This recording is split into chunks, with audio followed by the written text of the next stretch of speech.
নমস্কার বন্ধুরা, spiritual Sukhan YouTube চ্যানেলে আপনাদের স্বাগতম। হিন্দু ধর্মের একটি অন্যতম শুভ দিন হল অক্ষয় তৃতীয়া। এই শুভ দিনে যে কোনো শুভ কাজ করা হয়। শাস্ত্র অনুযায়ী এই দিন সোনা রূপা কেনাকাটা করা অত্যন্ত শুভ দিন। এই দিন কেনাকাটা করলে মা লক্ষ্মীর বিশেষ আশীর্বাদ পাওয়া যায়। এই দিন মা লক্ষ্মীর পূজা করলে আর্থিক সচ্ছলতা বৃদ্ধি পায় এবং সাংসারিক সুখ সমৃদ্ধি বৃদ্ধি পায়। আজকের ভিডিওতে আমরা নিয়ে এসেছি অক্ষয় তৃতীয়ার সময়সূচি, শুভ সময় এবং এই অক্ষয় তৃতীয়া আপনারা বাড়িতে কিভাবে পূজা করবেন। তাই ভিডিওটি শুরু করার আগে সবাইকে বলবো, ভিডিওটি ভালো লাগলে একটি লাইক করুন, শেয়ার করুন এবং চ্যানেলে যারা নতুন আছেন অবশ্যই চ্যানেলটিকে সাবস্ক্রাইব করুন। পৌরাণিক তত্ত্ব অনুযায়ী অক্ষয় তৃতীয়ার দিন নতুন যুগের সূচনা হয়।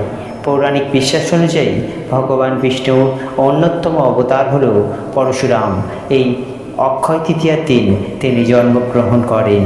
আবার মহাভারতেও এই অক্ষয় তৃতীয়ার দিন উল্লেখ রয়েছে। সেখানে লেখা রয়েছে ভগবান শ্রীকৃষ্ণ যুধিষ্ঠিরকে অক্ষয় পাত্র দান করেন।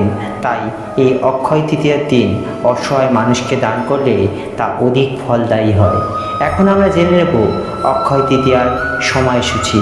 এবছর অক্ষয় তৃতীয়ার শুভ মুহূর্ত শুরু হচ্ছে 10ই মে 2024 শুক্রবার ভোর 4:17 থেকে।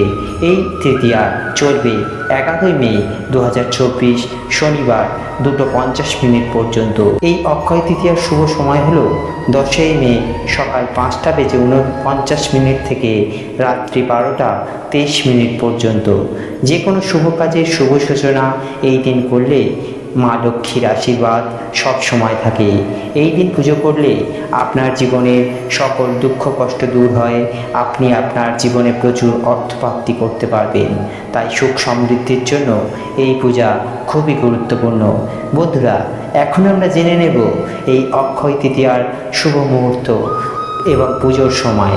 সকাল 6:06 থেকে এই পুজোর সময় শুরু হচ্ছে এবং বেলা 12:35 পর্যন্ত, অর্থাৎ 6 ঘন্টা 29 মিনিট এই পূজার শুভ মুহূর্ত থাকবে। এর মধ্যেই আপনাদেরকে পূজা সম্পন্ন করতে হবে। এখন আমরা জেনে নেব কিভাবে আপনারা এই অক্ষয় তৃতীয়ার পূজা বাড়িতে করবেন। বাড়িতে আপনারা এই পূজা করলে মা লক্ষ্মীর কৃপা আপনার গৃহে সব সময় বর্তমান থাকবে। কখনোই আপনার অর্থের অভাব হবে না। এই দিন ভোরবেলা উঠে তাড়াতাড়ি দিন শুরু করুন এবং স্নান করে নিন। স্নান করার সময় অবশ্যই গঙ্গা জল মাথায় ছিটিয়ে নেবেন। পারলে গঙ্গায় স্নান করলে আরও ভালো ফল পাওয়া যায়। এরপর আপনি ঠাকুর ঘরে প্রবেশ করে আপনার ঠাকুর ঘর সুন্দর করে পরিষ্কার করে নিন। এরপর সূর্যদেবকে অর্ঘ্য নিবেদন করুন। এই দিন অবশ্যই ধ্যান করবেন। আপনার হৃদয়ের সকল সংকল্প মা ঈশ্বরের কাছে আপনি জানান। পুজোর স্থান ও চৌকিতে পবিত্র গঙ্গা জল ছিটিয়ে দিন।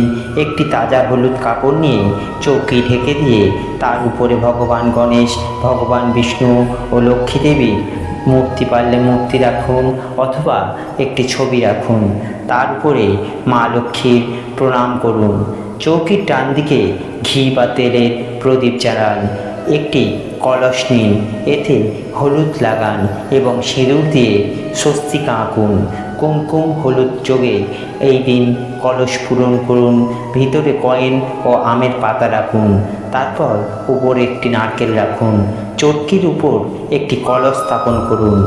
পূজা শুরু করতে গণেশের আশীর্বাদ, গণেশের ধ্যান মন্ত্র, গণেশের গায়ত্রী মন্ত্র অবশ্যই পাঠ করতে ভুলবেন না। আশীর্বাদ পেতে ভগবানকে স্মরণ করুন এবং ফল, ফুল, অক্ষত, কলপ এবং দক্ষিণা নিবেদন করুন। ভগবান বিষ্ণু ও দেবী লক্ষ্মীর কাছে প্রার্থনা করুন এই দিন আপনার মনের ইচ্ছা সকল পূরণ হবে এবং সর্বশেষে মা লক্ষ্মীর উদ্দেশ্যে সিঁদুর প্রদান করুন। ভগবান বিষ্ণু ও লক্ষ্মী দেবীকে সন্তুষ্ট করার জন্য এই একটি আরতি করুন এবং মায়ের কাছে আপনার মনস্কামনা জানান।